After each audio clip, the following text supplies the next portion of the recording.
Hey guys, you're watching I Love Tansyong TV, a channel that highlights and celebrates the beauty of life. If you are new to this channel, consider subscribing. Just click the subscribe button at yung bell notification na katabi naman ito para ma-notified kayo moving forward sa mga upcoming uploads ko. And if you're using social media like Twitter, Facebook, and Instagram, please do follow me at I Love Tansyong. And this is vlog is www.ilovetansyong.com.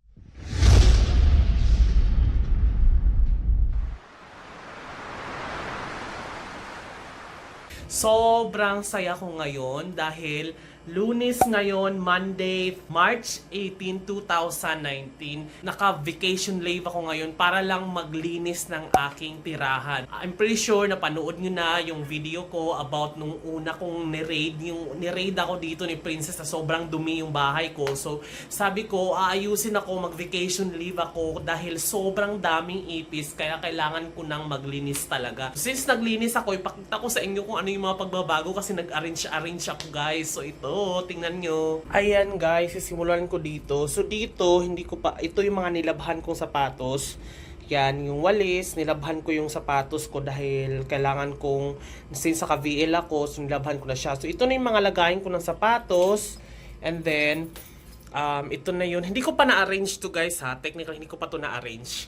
Pero, linisan ko to kasi kailangan ko munang kumain. So ngayon, pagpasok mo dito, ito na yung so ito na yung CR. Yan, ang bango ng CR ko, nilinisan ko na yan, guys. Kasi nga ito, tulad niyan, may ipis Kaya naglinis ako ng bonggang-bongga. Yan, pagpasok mo dyan, ito na yung mga sapatos ko. Tapos ito na yun, nilipat ko na yung mga ref. Yung ref, nilipat ko na dyan guys, pati yung microwave, tapos nilipat ko na rin yung Himalayan lamp ko, tsaka yung mga Chinese, tsaka yung galing sa Palawan. Tapos, ito na yung microwave ko, tapos, ito na yung ref ko, wala masyadong laman guys, kasi titipid, mga hotdog lang yung laman dyan.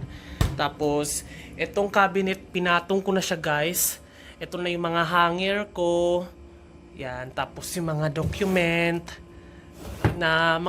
ko dati, yung mga newspaper na nung nagsusulat pa ako ng newspaper. So, i-declutter ko rin to. Igagawa ko ng video pag nag-declutter na ako niyan. Tapos, pagpasok mo dyan, ito na ngayon. So, ito na yung upuan ko. Ito na yung working table ko. At the same time, ito na yung TV ko, yung entertainment area ko. Ayan, YouTube algorithm 2019 yan. Pinapanood ko kasi nag-iba na yung YouTube algorithm ngayon. So, kailangan kong pag-aralan.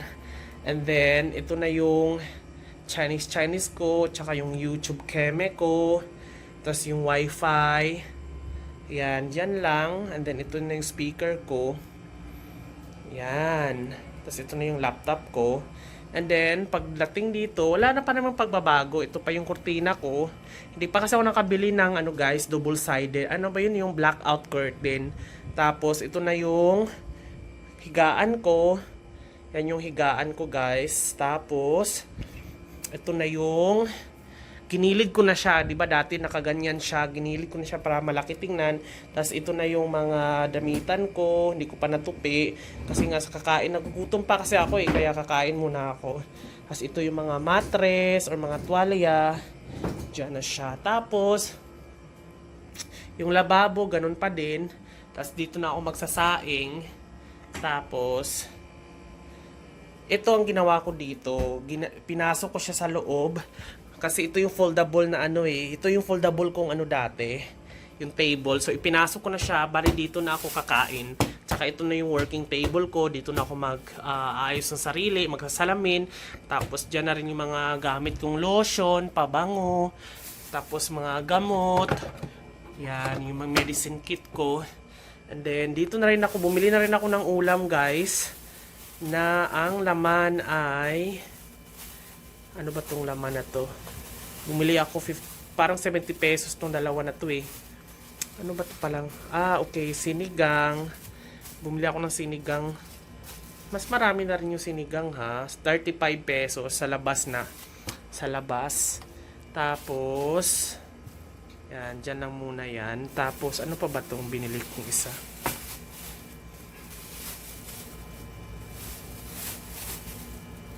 Lechong kawali. Ayan, masarap to sa sausawan. Yan, gagawa ko ng sausawan kasi pagdating dito, ayan guys, kung mapapansin nyo, may mga ganang chok. Yan, chok. Ginawan ko yan ng, nilagyan ko yan ng baygon, yung chok na baygon para hindi magkaroon ng ipis kasi may mga ipis dito. Tapos, ito na ngayon, ito na ang aking closet. And then, dyan na rin yung mga, ayan, mga gamit kong mga damit, mga pang swimming. Nandyan na yung mga bag ko. Tapos, ito na yung mga t-shirt ko. Simple lang, minimalist lang kasi ako eh. So, yan yung mga t-shirt ko. Tapos, yan siya. And then, dito naman, nilinis ko na siya ng bonggang-bongga, guys. Ito naman ang pinaka utensils ko. Dito yung kutsara ko. Ayan, ginamit ko na siyang lagay ng kutsara, yung bigay ng YouTube. Tapos, ayan, tingnan nyo naman guys, linis ang linis, diba? Binonggahan ko talaga ng linis yan. Kasi, ang daming ipis eh. Tapos, ayan siya. Tapos, nilagyan ko na rin ng mga sealant. Yan o, naglagay ako ng mga sealant dyan sa gilid para hindi na siya pasukin ng mga ipis. Bumili ako ng sealant ng hirap-hirap guys. Ito yung binili ko oh. Ayan. Yung sealant na yan. Tapos nilagay ko siya dito sa mga gilid-gilid para hindi na siya pasukin ng ipis. Like dyan sa gilid-gilid. Tapos dito rin, ayan o. Kakalagay ko lang yan ngayon lang. Para naging karpentero ako bigla. Naging handyman ako. Ayan, nilagay ko yan dyan para hindi na magsilusutan yung mga ipis dyan. Ayan, medyo madumi lang yung pagkakagawa ko pero keber, basta wag lang maraming ipis. Tapos, yan yung mga utensils, pitchel ko, tapos mga mga baso. Tapos ito na rin yung bigas ko guys. Pakita ko lang yung bigas. Yan yung bigas ko, 56 per kilo. Parang binili ko lang to sa palengke. Parang ano nga siya eh. Parang ang bilis, parang ang basa niya. Basa, kahit konti lang yung sabaw. Tapos, eto naman yung mga pantry ko guys. Andito yung mga kape ko, yung mga gatas. Tapos, andito yung asin. Ayan, ginawa ko ng yung cheese whiz na garap po, nilagyan ko na ng asin. Tapos, yung isa naman ay asukal. Tapos, yung isa rin na stick o punong-puno to ng asukal. And then, ito naman yung chocolate. Yung chocolate. Tapos, ito na yung mga kape, mga dilata ko. Tapos, ito naman yung bumili kasi ako ng honey. Antioxidant. Tsaka itong apple cider. And then yung mga karton ko, yung mga noodles, mga pancit canton, ganyan. Tsaka ito yung bigay ng YouTube sa akin. Na ayan oh. YouTube yan, tatak. Yung pag nagtimpla ako ng cocktail, dyan siya. And then sa taas naman guys, nilagay ko na yung plancha ko. Tapos yung empty to kasi 'di ba nawalan kami ng empty tong lagay na biskwit dati. Walan kami ng tubig so ginamit ko tong igiban. Tapos ito ginamit ko rin tong igiban, pero itong mga damit na tong luma nasa loob niyan iuwi ko yan sa probinsya para bigay sa mga kamag-anak. And then dito naman sa kabila, ayan yung foldable na upuan pag may bisita. And then ito, dilinis ko na siya ng bongga.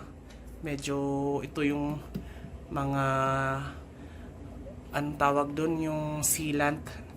Tapos ayan na, luto na pala yung sinaing ko guys. Ay bongga, luto na yung sinaing ko. Sige, iin-in ko muna.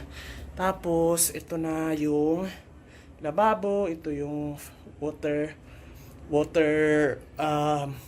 filter para hindi na ako magpa-deliver ng mineral water. Igaganon ko lang siya. Pag gaganon ko siya, dito siya Pero pag igaganon ko siya, dito na siya dadaan, ayun o. Tapos dito siya lalabas. 3,500 yung bili ko niyan. 3 stages. Pero ito parang papalitan yata every 6 months. Ito every 1 year na yung dalawang yan. Pero hindi ko pa ito napalitan. Baka kukontakin ko yung inorderan ko nito para papalitan. Parang 600 pesos lang yata to every 6 months. Bawi na siya kasi kaysa magpa-deliver ka ng tubig. Pero makikita nyo naman dito na dito naman sa ano na inano ko siya, nag-stock ako ng tubig dyan kasi baka mawalan kami ng tubig. So, at ito pala guys, nasira na naman. Bumili ako ng 500 pesos na ano, nasira na naman siya. So, bibili na naman ako. Tingnan mo, maipis pa rin, no? Maipis pa rin, talagang naka... Kain muna tayo guys. Ito, siomai. Ito na po. Sausawan ko. Sarap na sausawan ko, di ba? Tapos, sinigang. Thank you so much for watching, guys. This has been Jonathan Orbuda saying, keep smiling because life is worth celebrating for. Bye! Kain muna tayo. Kain muna tayo. Nagugutom na ako. Bye! See you in my next video. Welcome back! At isa na naman, sobrang na-miss nyo to guys. As in, sobrang na-miss. Kasi nga, napansin ko to guys, na kapag nag-post ako ng mga ibang content ko, walang nanonood. At pag nag-post ako ng iba-ibang vlogs, ang comment agad, kailan ka ba magha-house raid? Well, ngayon, ibibigay ko na po sa inyo ang gusto. Hindi lang po tayo ngayon sa isang 13 square meters ang pupuntahan, kundi isang 30 square meters at nasa remote area po ito guys, nasa Fairview po. Pupuntahan po natin ang isang Hacienda Val